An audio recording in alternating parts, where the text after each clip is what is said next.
Good day, mate. I love you, sugar. Did you love my beautiful Australian accent? Another shrimp on the barbie. That's not a knife. This is a knife. Crocodile Dundee. That's a Sonic market. Yeah. Foster's, Australian for beer. Alright, enough of that. I love you, sugar. I'm going to read to you The Ballad of Songbirds and Snakes from The Hunger Games. This is a prequel from the bad guy I think Donald Sutherland played in the movie. A Hunger Games novel by Suzanne Collins. So this is Books on Tape. Instead of an Audible, we'll call it a Roscoe. This is part 1, chapter 1, so we'll do it by chapter. Bear with me for a second. Part 1, The Mentor. Coriolanus released the fistful of cabbage into the pot of boiling water and swore that one day it would never pass his lips again. But this was not that day. He needed to eat a large bowl of the anemic stuff and drink every drop of broth to prevent his stomach from growling during the reaping ceremony. It was one of a long list of precautions he took to mask the fact that his family, despite residing in the penthouse of the capital's most opulent apartment building, was poor as district scum. That at 18, the heir to the once great house of Snow had nothing to live on but his wits.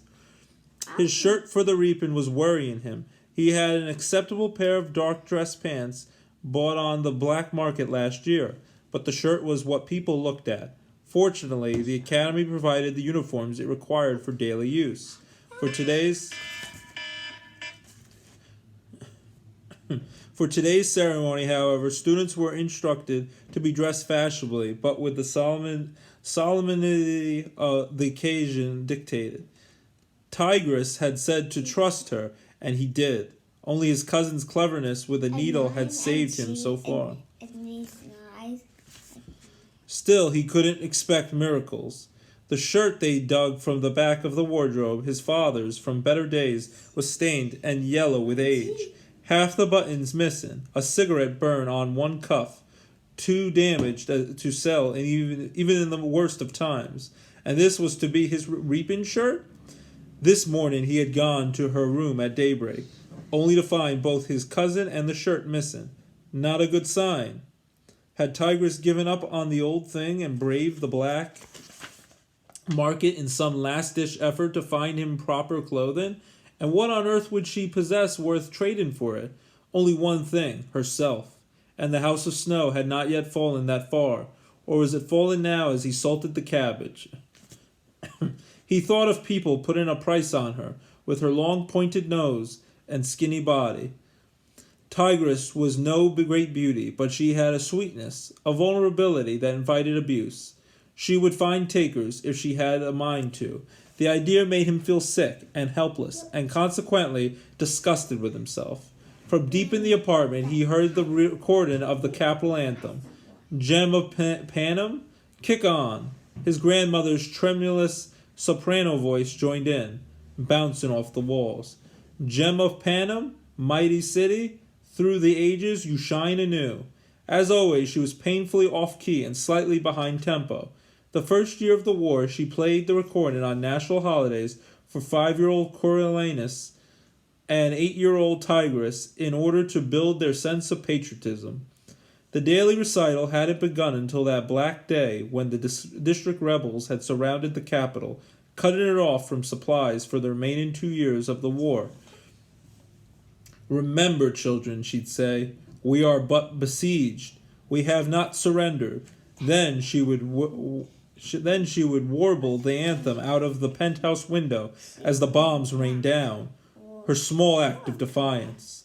We humbly kneel to your ideal, and the note she could never quite hit, ... and pledge our love to you. Coriolanus winced a little. For a decade now, though the rebels had been silent, his grandmother had not. There were still 2 verses to go. Gem of Panem, heart of justice, wisdom crowns your marble brow. He wondered if more furniture might absorb some of the sound, but the question was academic. At present, their penthouse apartment was a microcosm of the capital itself, bearing the scars of the relentless rebel attacks. The 20-foot-high walls were veined with cracks. The molded ceiling was dotted with holes from missing chunks of plaster and ugly black strips of electrical tape black tape held in place the broken glass of the arched windows that looked out over the city.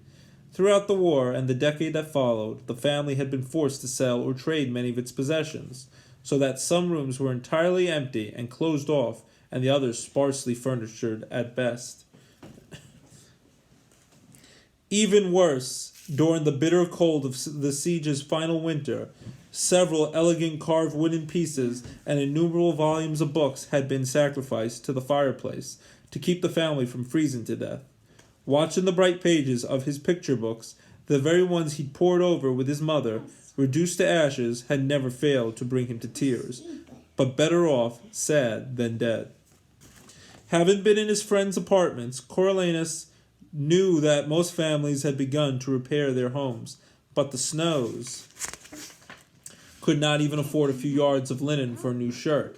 He thought of his classmates, riffing through their closets or slipping into their newly tailored suits, and wondered just how long he would keep up appearances. You give us light, you reunite. To you we make our vow. If Tigris' revamped shirt was unwearable, what was he to do? Fake the flu and call in sick? Spineless. Soldier through in his uniform shirt? Disrespectful. Squeeze into the red button down that he had outgrown 2 years ago? Poor. Acceptable option? None of the above.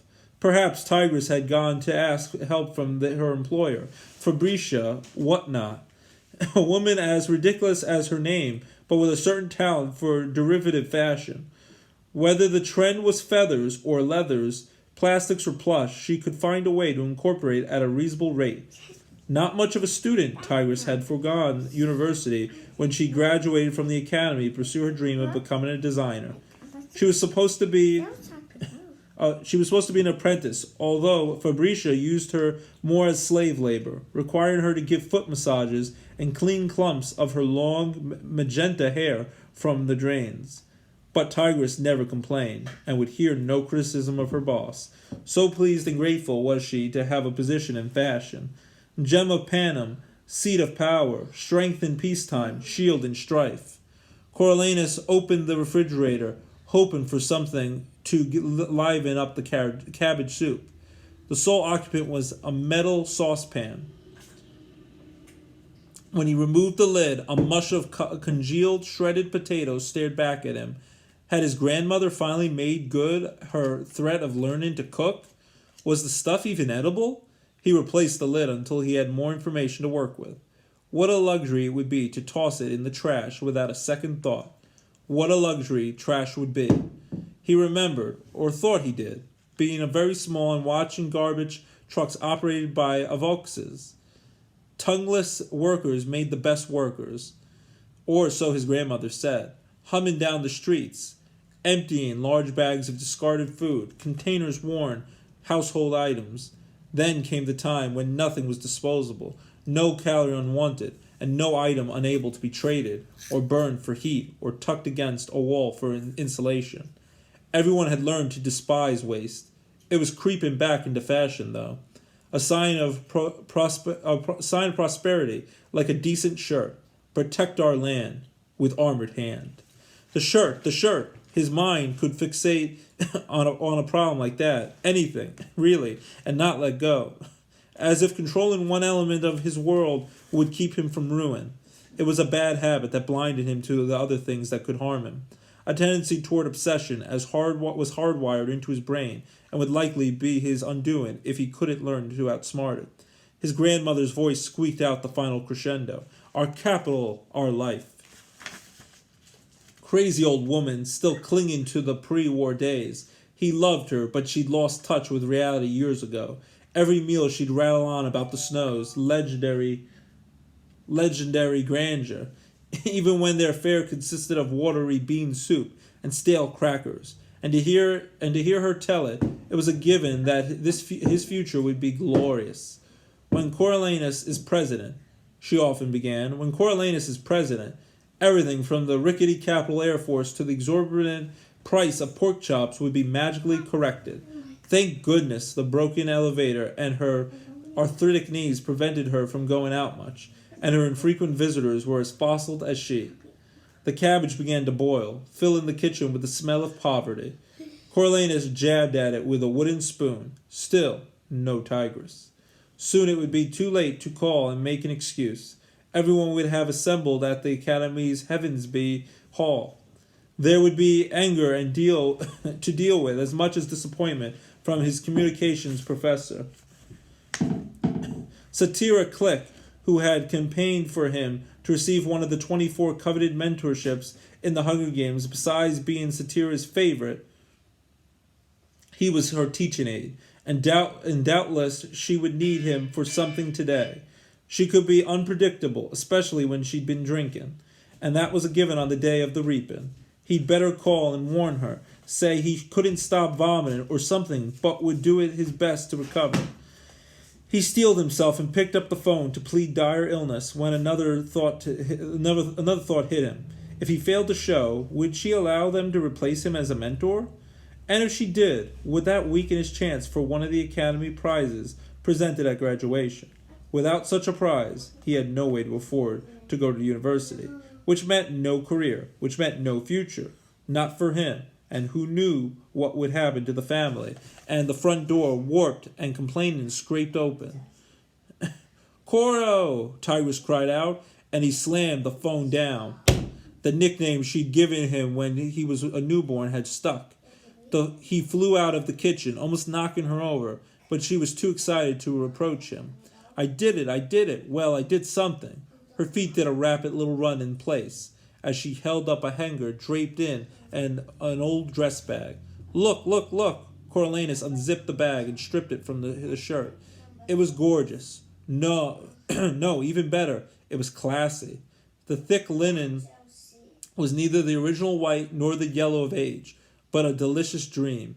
The cuffs and collar had been replaced with black velvet, and the buttons were gold and ebony cubes. Tesserae each had 2 tiny holes drilled through it for the thread. "You're brilliant," he said earnestly, "and the best cousin ever." Careful to hold the shirt out of harm's way, he hugged her with his free arm. Snow lands on top. Snow lands on top. Tigress crowed. It was the saying that had gotten them through the war, and when it was a constant struggle not to be ground into earth. "Tell me everything," he said, knowing she would want to. She so loved to talk clothes. Tigress threw up her hands and gave a breathy laugh. Where to begin? She began with the bleach. Tigress had suggested the white curtains in Fabricia's bedroom looked dingy, and, while soaking them in bleach water, had slipped in the shirt.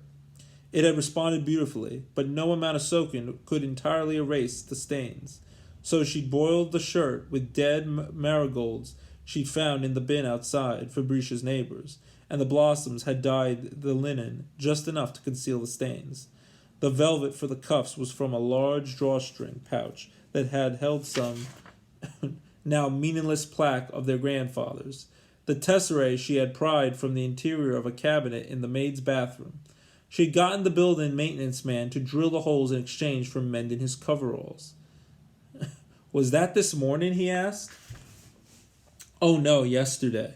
Sunday. This morning. Did you find my potatoes?" He followed her into the kitchen, where she opened the refrigerator and pulled out the pan. "I was up until all hours making starch from them. Then I ran down to the Doolittle's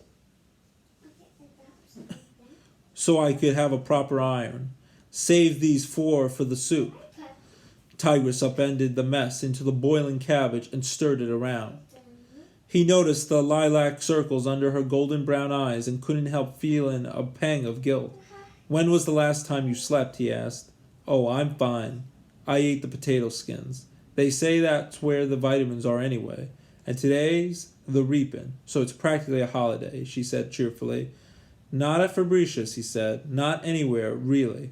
Reaping day was terrible in the districts, but not much of a celebration in the capital either. Like him, most people took no pleasure in remembering the war. Tigress would spend the day waiting hand and foot on her employer and her motley crew of guests while they exchanged morose tales of the deprivation they'd experienced during the siege and drank themselves senseless. Tomorrow, nursing them through hangovers would be worse. Stop worrying. Here you better hurry up and eat. Tigress ladled some soup into a bowl and set it on the table. Coriolanus glanced at the clock, gulped down the soup without caring that it burned his mouth, and ran to his room with the shirt. He had already showered and shaved, and his fair skin was, thankfully, blemish-free today. The school issued underwear, and black socks were fine. He pulled on the dress pants, which were more than acceptable, and crammed his feet into a pair of lace leather boots. They were too small, but he could bear it. Then he pulled the shirt on gingerly, tucked in the tails, and turned to the mirror. He was not as tall as he should have been. As for many of his generation, a poor diet had likely compromised his growth. But he was athletically trim, with excellent posture, and the shirt emphasized the finer points of his physique. Not since he was little, when his grandmother would parade him through the streets in a purple velvet suit, had he looked so regal. He smoothed back his blonde curls as he mockingly whispered to his image, "Coriolanus Snow, future president of Panem, I salute you." For Tigress's sake, he made a grand entrance into the living room, extending his arms and turning in a full circle to show the shirt. She squealed in delight and applauded. "You look amazing! So handsome and fashionable. Come see, grand ma'am." It was another nickname coined by little Tigress, who found Grandma, and certainly Nana, insufficient for someone so imperilled. Their grandmother appeared, a fresh-cut red rose cupped lovingly in her tremendous hands. She wore a long black flowing tunic, the kind so popular before the war and so outdated as to laughable now, and a pair of embroidered slippers with curled toes that had once been part of a costume. Strands of her thin, white hair poked from the bottom of a rusty velvet turban. This was the tail end of a once lavish wardrobe. Her few decent items were saved for company, or the rare foray into the city. Here, boy, put this on. Fresh from my roof garden," she ordered. He reached for the rose, but a thorn pierced his palm in the shaky exchange. Blood welled from the wound, and he held his hand out to keep it from straining his precious shirt. His grandmother seemed perplexed. "I only wanted you to look elegant," she told him. "Of course you did, grandma'am," said Tigress, "and so he shall." As she led Coriolanus into the kitchen, he reminded himself that self-control was an essential skill, and he should be grateful his grandmother provided daily opportunities to practice it. Puncture wounds never bleed long. Tigress promised him as she quickly cleaned and bandaged his hand. She snipped away at the rose, preserving a bit of greenery, and pinned it to his shirt. "It does look elegant. You know that what her roses mean to her. Thank her." So he did. He thanked them both and sped out the door, down the 12 ornate flights of stairs, through the lobby, and out onto the Capitol. His front door opened into the Corso, an avenue so wide that 8 chariots had comfortably ridden side by side on it in the old days when the Capitol had put on displays of military pomp for the crowds. Coriolanus could remember hanging out the apartment windows as a young child, party guests bragging that they had front row seats to the parades. Then the bombers arrived, and for a long time his block was impassable. Now, though, the streets were finally clear. Rubble still lay in piles on the sidewalks, and whole buildings were as gutted as the day they'd been struck. 10 years after victory, and he was dodging between chunks of marble and granite as he wove his way into the academy.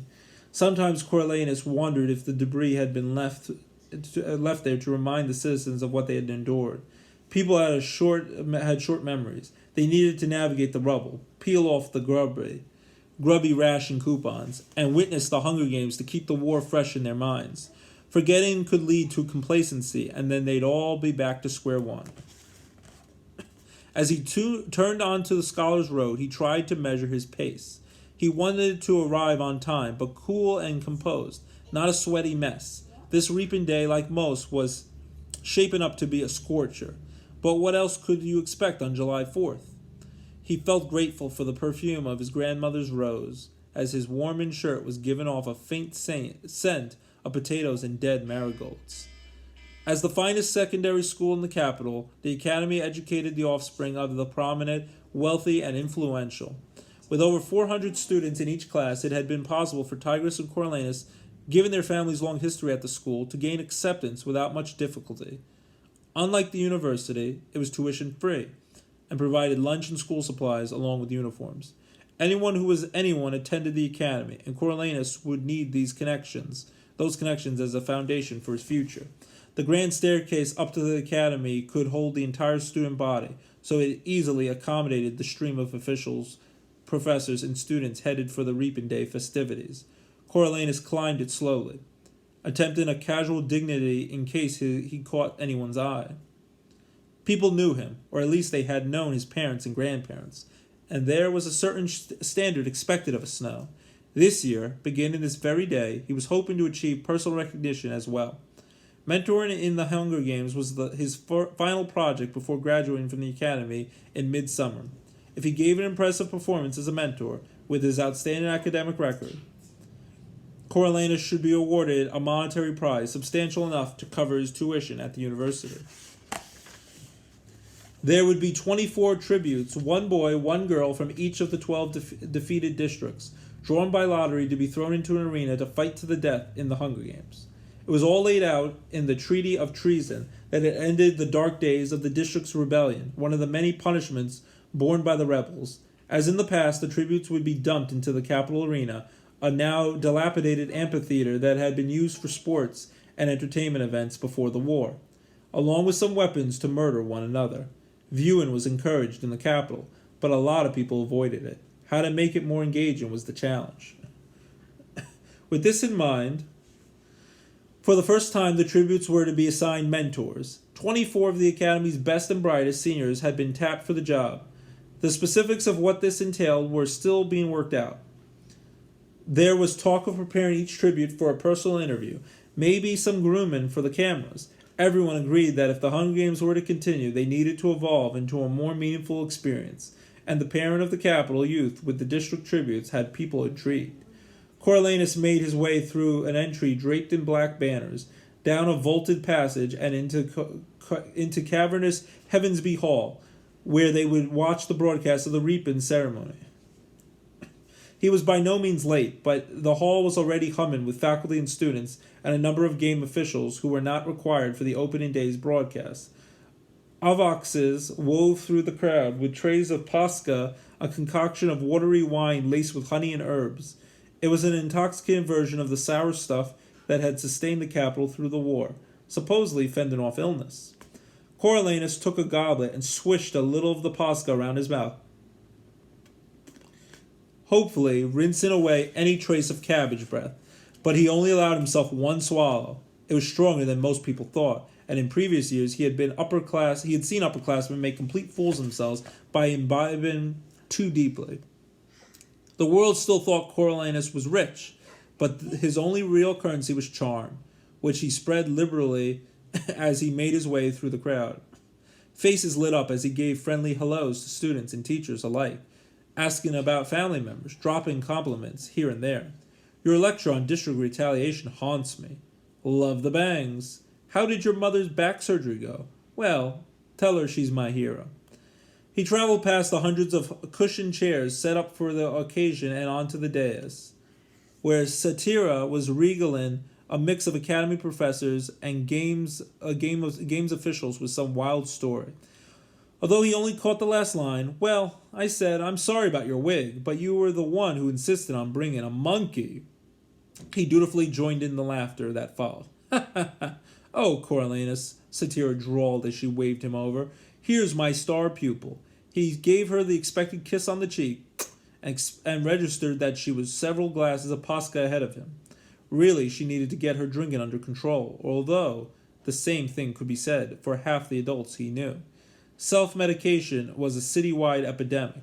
Still, she was amusing and not overly uptight, one of the few professors who allowed students to call them by their first names.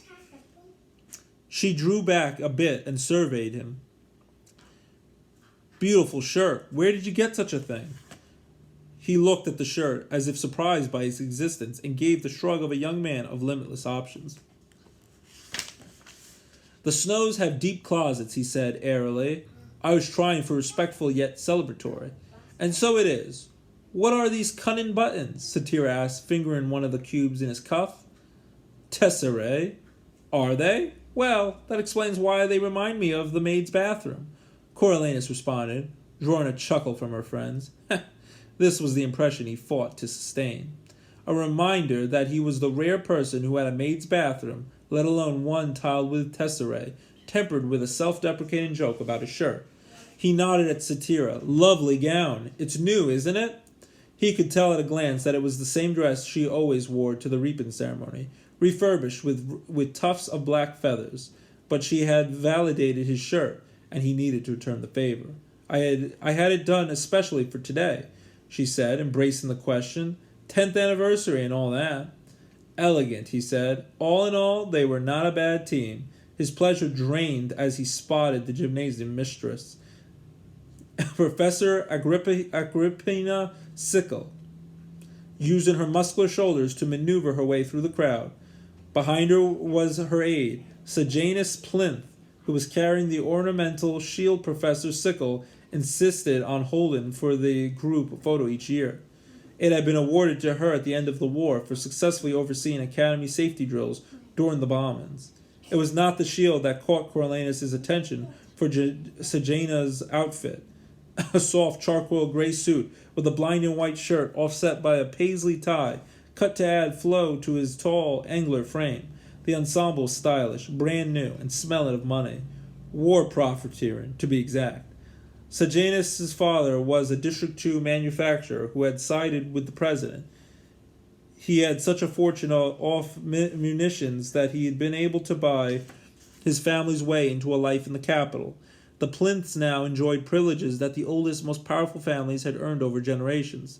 It was unprecedented that Sejanus, a district-born boy, was a student at the academy, but his father's lavish donation had allowed for much of the school's post-war reconstruction. A capital-born citizen would have expected a building to be renamed for them. Sejanus' father had only requested an education for his son. For Coriolanus, the Plinths and their kind were a threat to all he held dear.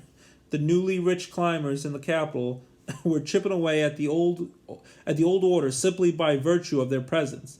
It was particularly vexing because the bulk of the Snow's family fortune had also been invested in munitions, but in District 13.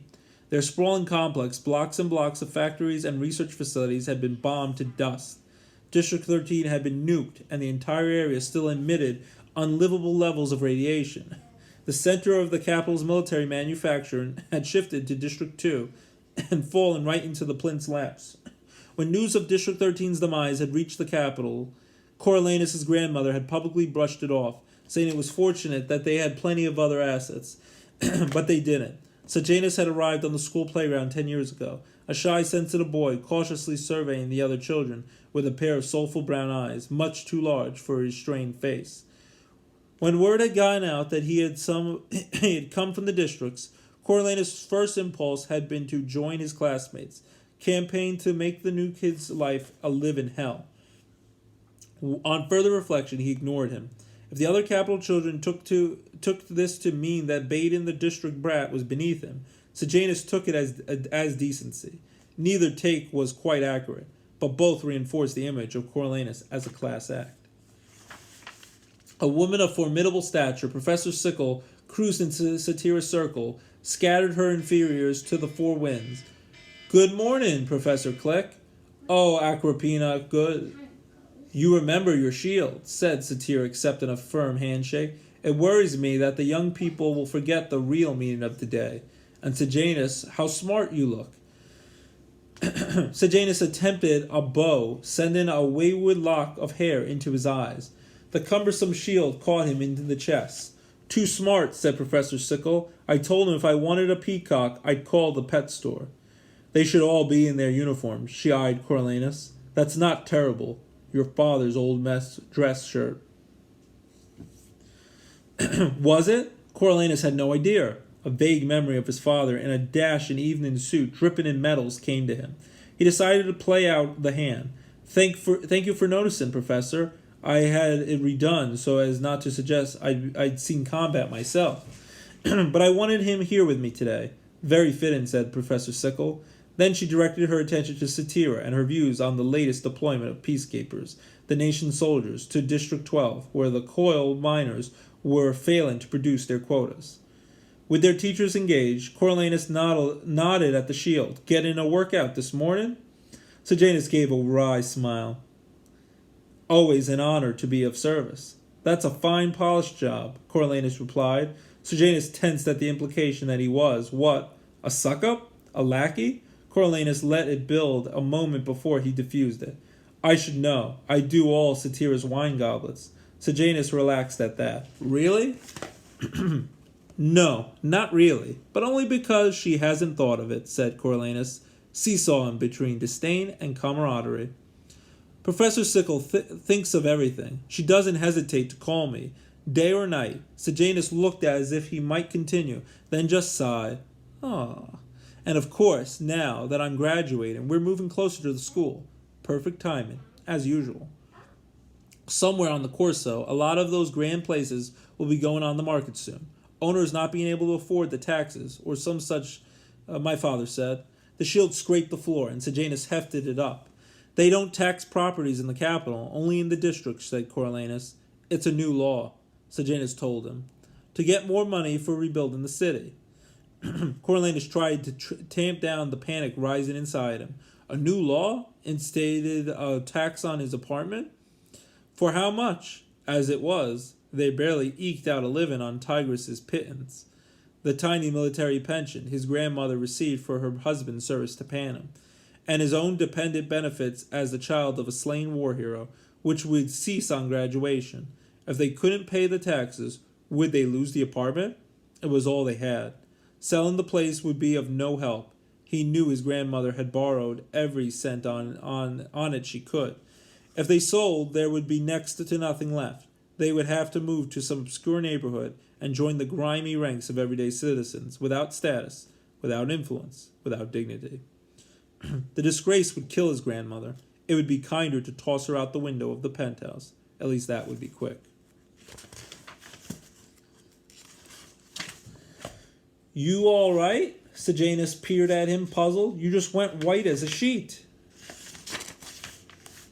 Coriolanus regained his composure. I think it's the Posca. Turns my stomach. Yeah, Sejanus agreed. Ma was always forcing it down me during the war. Ma? Was Coriolanus' place about to be usurped by someone who referred to his mother as Ma? The cabbage and Posca threatened to make a reappearance. He took a deep breath and forced his stomach to hang on to it, resenting Sejanus more than he had since the well-fed district boy with the cloddish accent first wandered up to him, clutching a bag of gumdrops. Coriolanus heard a bell ring and saw his fellow students converging at the front of the dais. I guess it's time to assign us tributes, Sejanus said glumly. Coriolanus followed him to where a special section of chairs, 6 rows by 4, had been set up for the mentors. He tried to push the apartment crisis out of his head, to focus on the crucial task at hand. More than ever, it was essential that he excel, and to excel, he must be assigned a competitive tribute. Dean Casca Highbottom, the man credited with the creation of the Hunger Games, was overseeing the mentor program personally. He presented himself to the students with all the verve of a sleepwalker, dreamy-eyed and, as usual, doped up on morphine. His once fine physique was shrunken and draped with sagging skin. The close-clipped precision of a recent haircut and crisp suit only threw his deterioration into relief. Due to his fame as the game's inventor, he still had a tenuous hold on his position. But there were rumors that the Academy Board was losing patience. Ho there, he slurred, waving a crumpled piece of paper over his head. Reading things off now? The students hushed, trying hard to bear him above the din of the hall. Read you a name, then you who gets that one, right? So fine, District 1 boy goes to... ... Dean Highbottom squinted at the paper, trying hard to focus. Glasses? He mumbled. Forgot them? Everyone stared at his glasses, already perched on his nose, and waited while his fingers found them. Here we go. Livia Cardew. Livia's pointed little face broke into a grin, and she punched the air in victory, shouting, "Yes!" in her shrill voice. She had always been prone to gloating, as if the plum assignment was solely a reflection on her, and not on her mother running the largest bank in the capital. Coriolanus felt increasing desperation as Dean Highbottom stumbled through the list, assigning each district's boy and girl a mentor. After 10 years, a pattern had emerged. The better-fed, more capital-friendly districts of 1 and 2 produced more victors, with the fishing and farming tributes from 4 and 11 also being contenders. Coriolanus had hoped for either a 1 or a 2, but neither was assigned to him, which was made more insulting when Sejanus scored the District 2 boy. District 4 passed without mention of his name, and his last real chance for a victor, the District 11 boy, was assigned to Clemenzia. Clemenzia Dovecote, daughter of the Energy Secretary. Unlike Livia, Clemenzia received news of her good fortune with tact. Pushing her sheet of raven hair over her shoulder as she studiously made note of her tribute in her binder. Something was amiss when a Snow, who also happened to be one of the Academy's high-honored students, had gone unrecognized. Coriolanus was beginning to think they had forgotten him. Perhaps they were giving him some special position, when, to his horror, he heard Dean Highbottom mumble, "And last but least, District 12 girl, she belongs to Coriolanus Snow." That's the end of Chapter 1. I love you very much, Sugar, and tomorrow we will start Chapter 2 of Suzanne Collins' Hunger Games prequel novel, The Ballad of Songbirds and Snakes. Hope you enjoy the first edition of, instead of an Audible, a Roscoe. And I love you very much, Sugar, and you make loving you easy. Love you.